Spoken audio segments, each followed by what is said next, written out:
Hey you guys, what's up? It is a rainy sunny Sunday afternoon here, and we're doing a couple of things. First off, we're testing out one of my newest seasonings, something that I'm hoping to bring to you guys here shortly.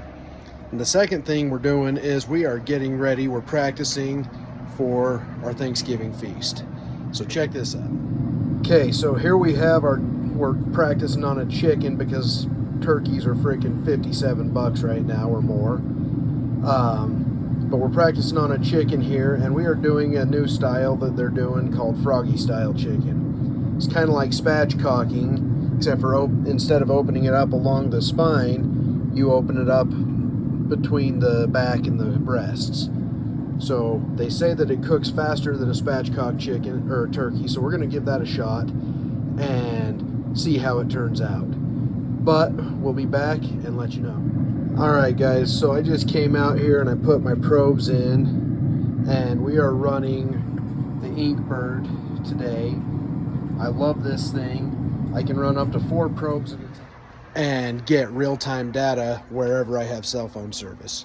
So if I go to work or if I'm at school or whatever I'm doing, as long as I've got service on my phone, that thing's feeding me real-time data as to what the temperatures are on my cook. So it's awesome.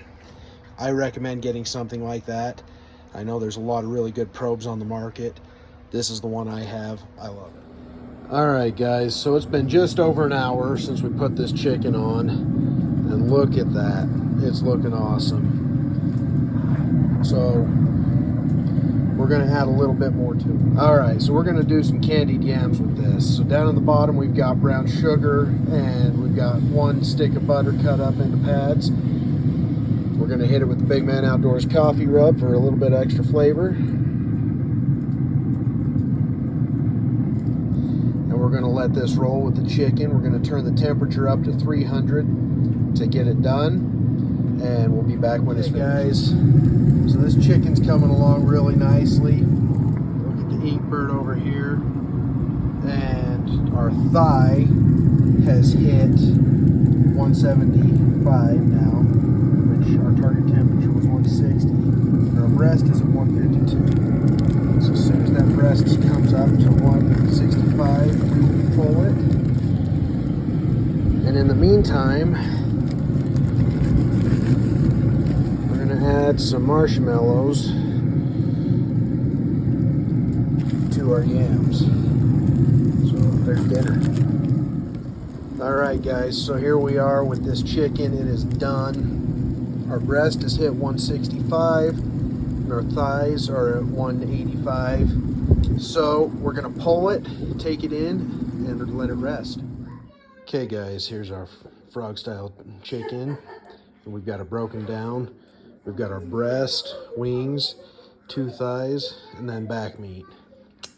And it is good.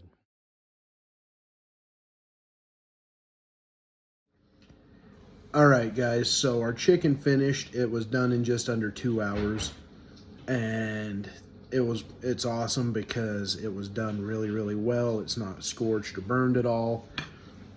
And the reason it took that long is because, honestly, my smoker, it's cold enough outside and the wind's blowing, so the smoker wasn't running quite up to temp. So it took about 2 hours. I think it would have been about an hour and a half if it had been running at temperature like it was supposed to. But check this out. So here's our chicken breast with that new seasoning on it. It's freaking awesome. Our yams with the coffee rub are done to perfection. They are wonderful. And then we've got a salad here that we hit with some of our Sinful White Reserve balsamic vinegar from our friends over at Sinful Food. And like I said, we use the Big Man Outdoors coffee rub for the yams, and we're experimenting with a new seasoning too. So this is a great meal. I definitely recommend doing a turkey like this. I think it'll cut the time way, way down. So hopefully this helps, and happy Thanksgiving. All right, guys, so final thoughts on that chicken. Cooking it frog style was awesome. It was super fast. I was really impressed with that, doing it like that. The one thing I would say that you need to do, especially with your turkeys, if you're going to do them for Thanksgiving, make sure you brine them. because this bird ended up being, as moist as it was and stuff, ended up being fairly dry just because we didn't brine it or inject it. So with your turkeys, make sure you brine it or inject it and you'll be good.